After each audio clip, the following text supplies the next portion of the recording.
34% of Americans say that they're going to use smartphone apps for weight loss. But should they replace the fitness tracker entirely? Brent and Allie, despite all that moisture we've been seeing, things are still looking pretty dry. 3,800 people filled this area all the way from the top of the steps of the Capitol to the end of the street near Bannock. The cracks in this repaired sidewalk have grown even in the last week.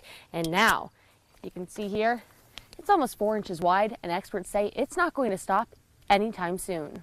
As you can see, we do have a helicopter right here gearing up to head back out to the flames. Whether you're a fan of the cooler temperatures or the fact that the leaves are changing, the snow is pouring here in Nampa, and as you can see, we already have a nice thick layer of snow here in the ground. As we take a look at the traffic, you can see that it is backed up for miles. Tonight, temperatures are going to continue to stick through the 50s. By around midnight, then we should dip into the 40s. Rain showers will continue with us. So will those gusty winds. Lots of clear conditions out there. And I've got good news. Those clear conditions will continue to stick around for at least the next couple of days, except for a little bit of morning fog. Show me what democracy looks like. Dozens gathered at the steps of the Capitol today, urging state electors to vote against Trump. Inside the Capitol, a different tone as Idaho's 4 Republican electors got ready to cast their vote. I'm going to support Donald J. Trump on this vote because my grandson's sitting right there.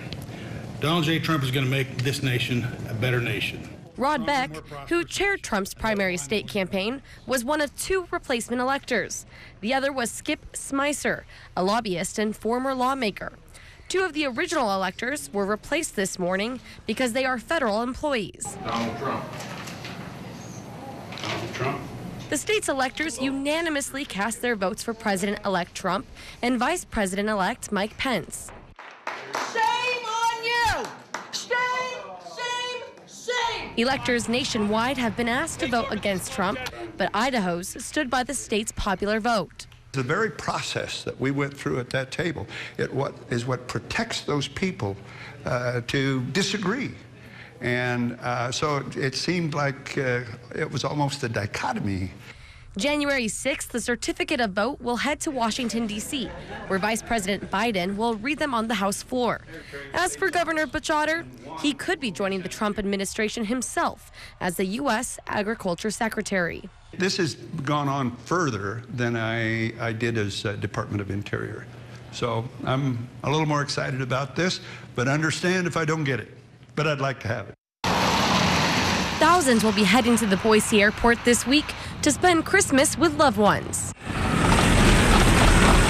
Many don't know what to expect as they walk in the front doors, which is why it is always smart to show up early. Yeah, it is 15 minutes delayed. Fidel Araveo is one of the smart ones, checking his bag 2 hours before his flight. Let me see that confirmation code. But for Fidel, the Boise airport isn't the problem. So I got it from here now. His layover is in Denver. Getting out of here.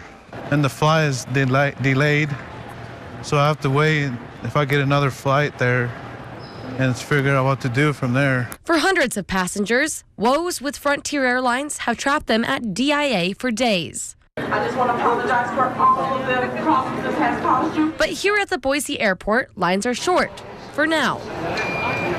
Most getting through security in less than 15 minutes. And travelers I spoke with agree. Oh, very easy traveling. Okay. It's always So far. I've skydived out of a plane. So amazing. Skydiving has always been on Robin Etchneck's wish list. I said bucket list, that was on it, but I didn't really expect this. Robin is a paraplegic. For years, she's been tied to a wheelchair. Today, she spreads her wings. I've had MS for 10 years, and this is a big deal for me. Ready? My hospice taker got it set up, so I didn't really have to do much except sign a piece of paper that says I'm wishing. Her final wish made possible by Wish Granters, a nonprofit group that grants wishes to adults with terminal illnesses. And she's unable to walk, so we had to do an assessment here with Skydown, and because of her upper body strength and her overall just tenacity as an individual. I say it how it is. Nothing gets past me. Allowed her the opportunity to jump. I'm just so happy that I was allowed to go. When she was originally diagnosed, doctors told her she only had 18 months to live. She's a fighter. Determined to exceed expectations, both in life. Was that fun? Yes, it was excellent. Excellent. And in the air.